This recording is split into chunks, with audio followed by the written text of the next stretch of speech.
धन्यवाद। श्रीमती मीनाक्षी लेखी। स्पीकर महोदय, आपने मुझे इस बिल पर अपने विचार व्यक्त करने का मौका दिया।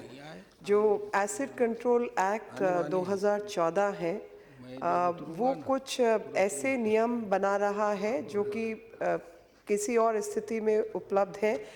कोई PIL के माध्यम से, होम मिनिस्ट्री की, गृह मंत्रालय की जो एक एडवाइजरी है उसके माध्यम से, लेकिन ये एक अनिवार्य कार्य के रूप में मुझे दिखाई देता है।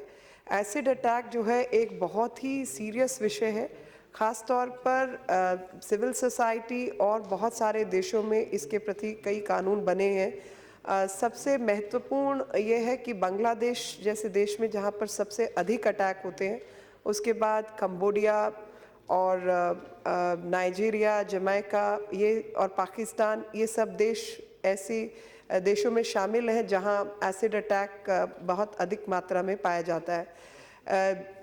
मैं बिल्कुल माननीय सदस्य की बात से सहमत हूं कि इन मामलों में डेथ पेनल्टी का प्रोविज़न होना चाहिए, क्योंकि उन बच्चियों को, महिलाओं को मैंने बहुत नज़दीक से देखा है जिनकी शक्ल न केवल बिगाड़ दी जाती है, बल्कि जो लाइफ अफेक्टिंग मैकेनिज़्म है, मतलब जैसे सांस लेने के लिए नाक का ना होना, पूरी तरीके से उसको गला देना।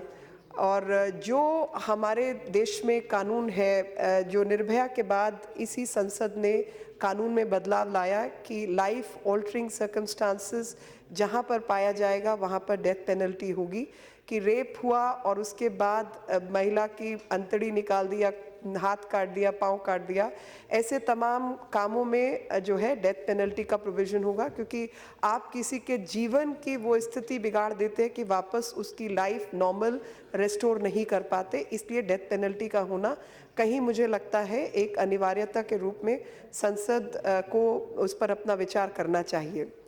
साथ ही जो ये बिल है ये एक स्टेप आगे चल रहा है, एक जो कदम है आगे है, क्योंकि वो इस हादसे के बाद क्या हो उससे हटकर ये सोच पे है कि ये हादसा होने से पहले कैसे रोका जाए, और ये हादसा होने से पहले हम इसको रोक सकते हैं। It's like nipping the problem in the bud by stopping the sale of acid itself before there is a chance for a perpetrator to buy it without restriction and for a victim to suffer from consequences of such deranged behavior, and the preventive steps before the commission of crime।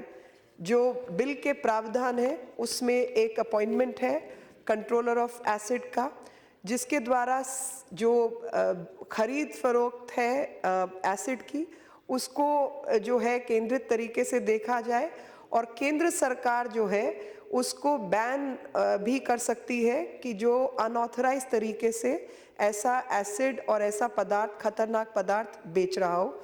Authorise dealer वो व्यक्ति होगा जिसको mention किया जाए कि authority क्या है और कानून के तहत उसके पास उस तरीके की पूर्व ऑथराइजेशन है या नहीं।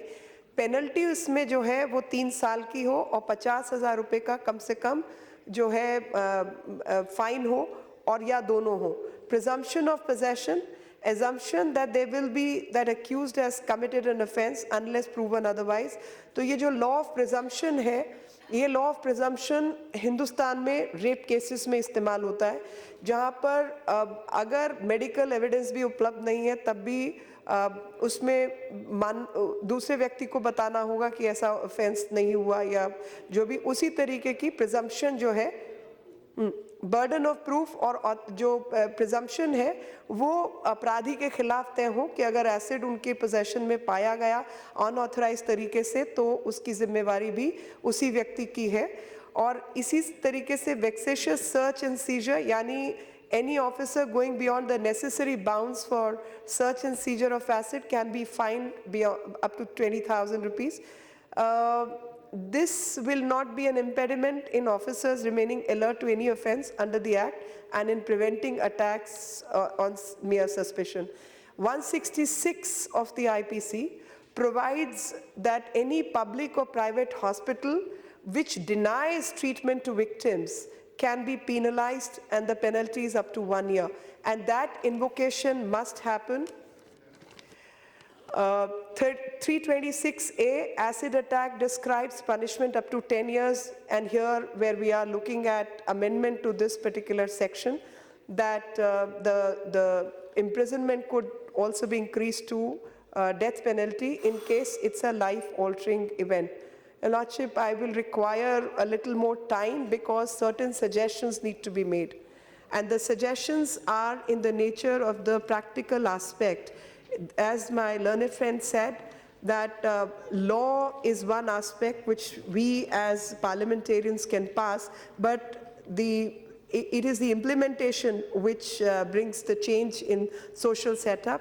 The basic problem with the acid attack victims is that their body is so badly disfigured and they have to go under multiple surgeries.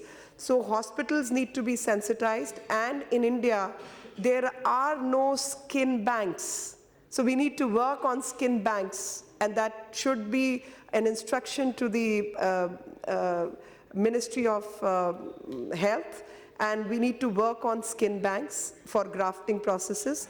The other suggestions which I very sincerely wish to make is that the compensation amount, which was set to be up to 3 lakhs, be increased up to 10 lakhs, because the grafting processes and rehab processes cost a lot of money. A burden should be shifted onto the state governments also, because I've seen cases coming from Bihar, West Bengal, and several other states, where even when the girls are coming for treatment to a place like Safdarjung Hospital, because that's the only hospital which is treating burn cases in Delhi, they do not give accommodation, and those girls are mostly coming from very impoverished and poor homes. The state homes are not giving them air-conditioned facility, and they need to be placed in air-conditioned atmosphere while they are undergoing treatment. So maybe the instruction could be passed on to the states. On a couple of, just one line, I must put that forth. And you need pressure garments. The pressure garments are garments which during disfigurement treatment, these girls need to wear these pressure garments. Those pressure garments come from outside the country, and there is a very heavy excise and custom duties on those garments. The government must look at that aspect also, from graft to pressure garment, and increasing the compensation and setting up of the boards is something I would recommend. Okay. Sir, Hukum Samde, Narayan ji.